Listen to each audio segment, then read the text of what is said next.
Welcome to Sunday School, Matthew 7:8. For every one that asketh receiveth, and he that seeketh findeth, and to him that knocketh it shall be opened. After Elijah had been taken up to heaven, Elisha stayed for a time at Jericho. For unlike Elijah, Elisha did not live in the wilderness away from the people. He lived in the cities and helped many by the power which the Lord gave to him. The people of Jericho said to Elisha, "This city stands in a pleasant place, but the water of its spring is very bitter and causes disease and death, and the land around it is barren, giving no fruit." Elisha said to them, "Bring me a small new bottle and fill it with salt." They brought it to him, and he poured the salt into the fountain that gave water to the city, and said, "Thus saith the Lord, I have healed these waters. From them there shall no more be death or unfruitfulness to the land." And the waters became pure and sweet from that time onward. Many believe that the fountain which still flows at the foot of the mountain near the ruins where once stood Jericho is the one which was healed by the prophet, and it is called the Fountain of Elisha. At this time Jehoram the son of Ahab was king of Israel. He reigned 12 years, not so wickedly as his father Ahab had ruled, but still doing evil in the sight of the Lord. From the days of King David, the land of Moab on the east of the Dead Sea had been under the control of Israel. The land was governed by its own king, but he paid every year a large sum to Israel. The king of Moab in the times of Ahab and Jehoram was named Mesha. He had great flocks of sheep, and he paid to the king of Israel every year the wool of 100,000 sheep and of as many rams. When King Ahab was dead, the king of Moab rose against Israel and tried to set his land free. Then King Jehoram sent for King Jehoshaphat of Judah, and these two kings gathered their armies and made war on Mesha the king of Moab.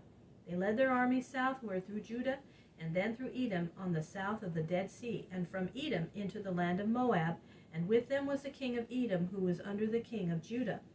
While they were on their march, they found no water either for the army or for the horses. And the king of Israel said, "Alas, the Lord has brought together these three kings only to let them fall into the hands of the king of Moab." But the good King Jehoshaphat said, "Is there not here a prophet of the Lord, so that he may show us the Lord's will?" And one man said, "Elisha the son of Shaphat is here, the man who poured water on the hands of Elijah." And Jehoshaphat said, "The word of the Lord is with him. Let us see him." And the three kings went to find Elisha, but Elisha said, "No," to the king of Israel. "Why do you come to me? Go to the idol prophets of your father Ahab and your mother Jezebel and ask them."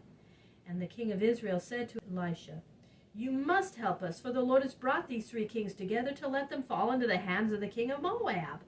Then said Elisha, "As surely as the Lord of hosts lives, before whom I stand, if Jehoshaphat the king of Judah were not here, I would not look on you nor speak to you. But now bring me one who can play on the harp, a minstrel."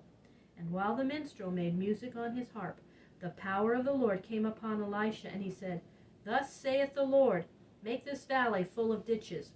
For the Lord tells me that you shall not see any rain nor hear any wind, yet the valley shall be filled with water, and you shall drink, and your cattle and your horses also shall drink. And the Lord shall give the Moabites into your hand, and you shall take their cities and cut down their trees, and shall conquer their land." And it came to pass, as Elisha had said, they dug ditches in the valley, and the next morning they found them full of water. And when the men of Moab saw the water in the light of the sun, it was red like blood. They said one to another, "That is blood. The three kings have quarreled, and their armies have killed each other. Now men of Moab hasten to take the camp of the three kings and all the treasure that is in it." So the men of Moab came rushing unguarded and without their arms.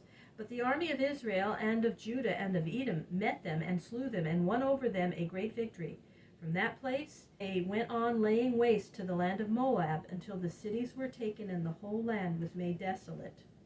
The Moabites were still held under the power of the Israelites.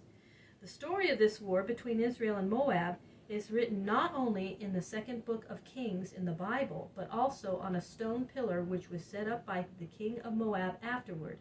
This pillar was found in the land of Moab not many years ago, and the writing upon it was read.